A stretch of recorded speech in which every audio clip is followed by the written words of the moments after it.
دوسری طرف جو صورتحال ہے وہ تو بڑی مایوس کن ہے. ابھی میں نے عرض کیا 130 کروڑ مسلمان، کتنا بڑا رقبہ ہے زمین کا، سارے وسائل، ہر طرح کے منرلز، یہاں تک کہ آج کی سب سے بڑی قیمتی شے سیال سونا جو یہ تیل ہے، سب سے بڑے ذخیرے مسلمانوں کے پاس. اس کے باوجود عزت جس شے کا نام ہے وہ مسلمان کے پاس نہیں. کسنوی پرسد کے بھیا کیستی، بین الاقوامی مسائل میں کوئی ہم سے پوچھتا ہی نہیں کہ تمہاری رائے کیا ہے. اپنی جگہ پر ہم شعر پڑھیں اقبال کا کہ خودی کو کر بلند اتنا کہ ہر تقدیر سے پہلے خدا بندے سے خود پوچھے بتا تیری رضا کیا ہے. ہمارا حال تو یہ ہے کہ امریکہ نہیں پوچھتا، ہمارے معاملات میں نہیں پوچھتا کہ تمہاری رائے کیا ہے. وہ G7 ہے، G3 ہے، G15 ہے، وہ دنیا کے معاملات تو وہ طے کرتے ہیں. یونائٹڈ نیشنز ہے تو وہ امریکہ کے گھڑے کی مچھلی ہے اور امریکہ کے سر پر یہودی سوار ہے. بہرحال وہ حصہ میں اپنی گفتگو کا اس وقت نہیں چھیڑنا چاہتا.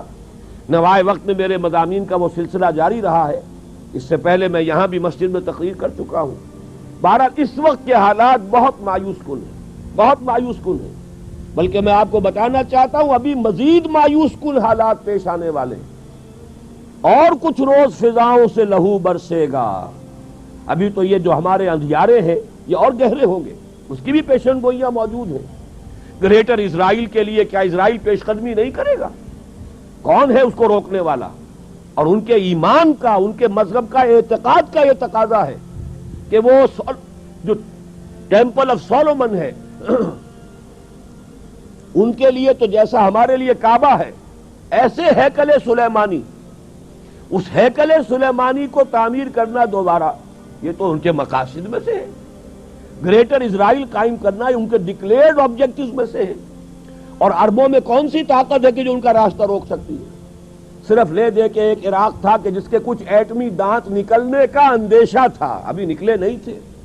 ایک دفعہ ان کا ریئیکٹر جو ہے آ کر کس طور سے تباہ کر گئے تھے اسرائیلی، اور سعودی عرب کی ٹیریٹری پر سے ہو کر گئے تھے. حالانکہ اواکس موجود تھے، لیکن ظاہر بات ہے اواکس بھی امریکہ کے تھے، ان کے اوپر کام کرنے والے بھی امریکہ کے تھے. آ کے انہوں نے ان کے ریئیکٹر تباہ کیے اور چلے گئے. پھر اب جو کچھ ہوا ہے وہ آپ کے سامنے، اس میں جو حماقت ہے صدام حسین کی وہ اپنی جگہ، لیکن یہ کہ جال پھیلایا تھا گلاس پائی نے اور اس میں وہ بے وقوف پھنس گیا. لیکن نتیجہ کیا نکلا؟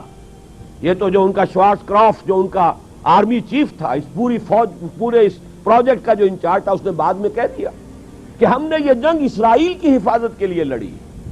یہ چونکہ فوجی تھا اس لیے نکل جاتی ہے جس کے منہ سے سچی بات مستی میں، فقیہ مصلحت بھی سے وہ رندے بادہ خار اچھا، لہذا وہ فوجی جو ہے وہ اس حقیقت کو بک گیا.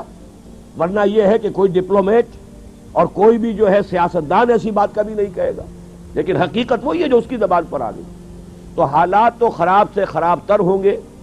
اور میں آپ کو ایک بات بتا دینا چاہتا ہوں، میں اس کا مرثیہ جتنا طویل کرنا چاہوں صبح ہو جائے گی، لیکن میں چاہتا ہوں اس نقطے کو یہیں چھوڑ کر اب ہم اس پر غور کریں کہ ایسا کیوں ہے آج کیوں ذلیل کے کل تک نہ تھی پسند گستاخی فرشتہ ہماری جناب میں.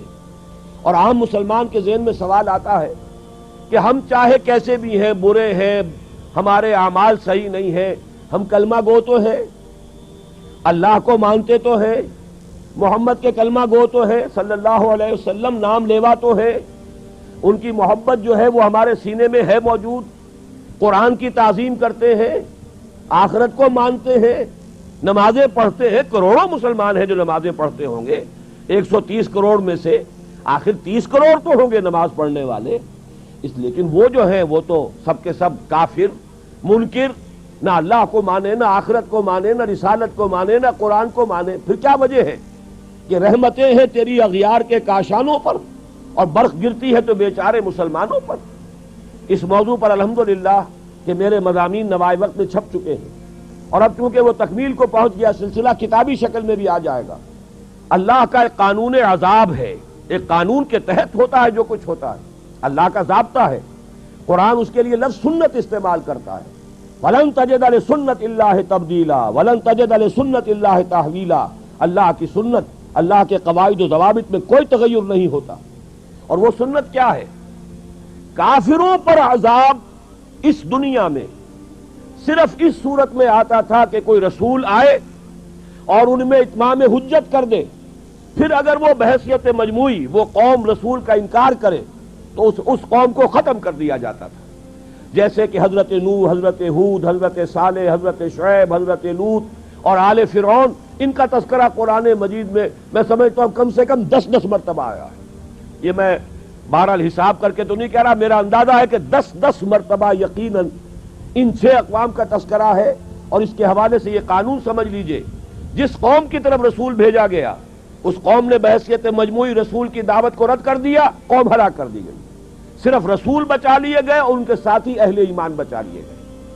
اب ظاہر بات ہے کہ اب تو کوئی رسول آئیں گے نہیں، لہذا اس نوع کا عذاب کسی کافر قوم پر نہیں آئے گا قیامت تک، اس لیے کہ کافروں پر عذاب کے لیے یہی قاعدہ ہے۔ اب جو عذاب آئے گا ان پر جو عذاب ہے وہ آخرت کا عذاب ہے، اصل عذاب تو آخرت کا ہی ہے نا، اصل زندگی آخرت کی ابدی زندگی ہے۔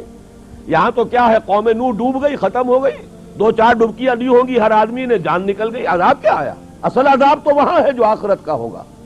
دنیا میں عذاب آتا ہے مسلمانوں پر، مسلمان ہو کر تم اگر اسلام پر عمل نہیں کرتے، دعویٰ تمہارا اسلام کا ہو اور عمل تمہارا کافرانہ ہو، نام لو تم محمد کا صلی اللہ علیہ وسلم اور اتباع کرو تم محمد کے دشمنوں کا، دعویٰ کرو اللہ اور اس کے رسول کی وفاداری کا اور تمہاری دوستیاں ہوں اللہ اور اس کے رسول کے دشمنوں سے، تم کہو اللہ اور اس کے رسول کے احکام کو ہم مانتے ہیں اور سودی کاروبار کر کے اللہ اور اس کے رسول کے خلاف اعلان جنگ کیے رکھو، اصل عذاب دنیا میں مسلمانوں پر آتا ہے، جیسے کہ پہلے یہودیوں پر آیا، اس لیے کہ ہم سے پہلے کی مسلمان امت وہی تھی، جب تک حضور صلی اللہ علیہ وسلم کی بعثت نہیں ہوئی وہی امت تھی، موسیٰ کے ماننے والے، تورات کے ماننے والے یہودی، یہ امت مسلمہ تھی، لیکن ان پر کیسے کیسے عذاب آئے، نبوکدنضر کے ہاتھوں برباد کرایا گیا، کبھی پھر یونانیوں کے ہاتھوں تباہی آئی، کبھی رومیوں کے ہاتھوں تباہی آئی۔ اس صدی میں بھی آپ نے دیکھا، اگر آپ بھولے نہ ہو کہ یہ صدی کے وسط میں ہٹلر کے ہاتھوں 60 لاکھ یہودی قتل ہوا۔ یہ کون ہے؟ اللہ کو بھی مانتے ہیں، حضرت موسیٰ کو بھی مانتے ہیں، تورات کو بھی مانتے ہیں، وہ تو مدعی ہیں اللہ اور اس کے رسول کے ماننے والے، لیکن یہ کہ ان پر جو عذاب آئے وہ آپ کے سامنے ہے۔ اسی طرح کا عذاب ہم پر آ رہا ہے کہ تم نام لیتے ہو ہمارا اور عمل تمہارے خلاف ہے، لما تقولون ما لا تفعلون کبر مقتا عند اللہ ان تقولوا ما لا تفعلون، کیوں کہتے ہو جو کرتے نہیں ہو؟ اللہ کے غضب کو اور اللہ کے غیظ کو اور غصے کو بھڑکانے والی ہے یہ بات کہ تم کہو جو کرتے نہیں۔ یہ ہے اصل سبب، اصل مجرم ہم ہیں، ہم دوہرے مجرم ہیں۔ ان کا جرم ایک ہے، انہوں نے انکار کر دیا، چھٹی ہوئی۔ ہم ہیں کہ جو ہر روز کہتے ہیں ایاک نعبد و ایاک نستعین، اور پھر اس دن میں 50 مرتبہ اللہ کا حکم توڑ رہے ہیں۔ پوری زندگی ہماری گزر رہی ہے، 5 وقتہ نمازی زیادہ بڑا مجرم ہے اس وقت، اس لیے کہ وہ 23-24 مرتبہ، 25 مرتبہ، 27 مرتبہ دہراتا ہے ایاک نعبد و ایاک نستعین، اور پھر باہر نکل کر جو کام کرتا ہے وہ اس کے خلاف ہے۔ یہ ہے اصل میں سبب، اور یہ جان لیجئے جو عذاب ہم پر آ رہا ہے اللہ کا وہ اس وجہ سے آ رہا ہے۔ ہمارا کام تو یہ تھا کہ ہم دین کے علم بردار ہیں، دین کا ایک نظام دنیا کے سامنے پیش کریں۔ ابھی بڑا اچھا لفظ استعمال کیا ہے توکل صاحب نے، ماڈل دو نا، ایک انفرادی ماڈل ہوتا ہے۔ حضور صلی اللہ علیہ وسلم اپنی ذات میں ماڈل تھے، لقد کان لکم فی رسول اللہ اسوۃ حسنہ، لیکن حضور نے صرف ذاتی اور انفرادی ماڈل نہیں دیا، ایک اجتماعی ماڈل فراہم کر دیا، نظام قائم کر کے دکھا دیا۔ یہ ہے اللہ کا دین، یہ ہے اس کا سیاسی ڈھانچہ، یہ ہے اس کا معاشی ڈھانچہ، یہ ہے اس کی معاشرت، یہ ہے اس کی فیملی لاز، یہ ہے اس کے اندر تمام قوانین فوجداری اور دیوانی، یہ ہے یہاں پر قانون شہادت، یہ ہے سارا نظام۔ دیکھ لو، ٹھوک بجا کر دیکھ لو، یہ نظام ہے۔ جب تک وہ ماڈل مسلمان قائم نہیں کریں گے یہی عذاب کے کوڑے برستے رہیں گے، سخت سے سخت تر عذاب آئے گا۔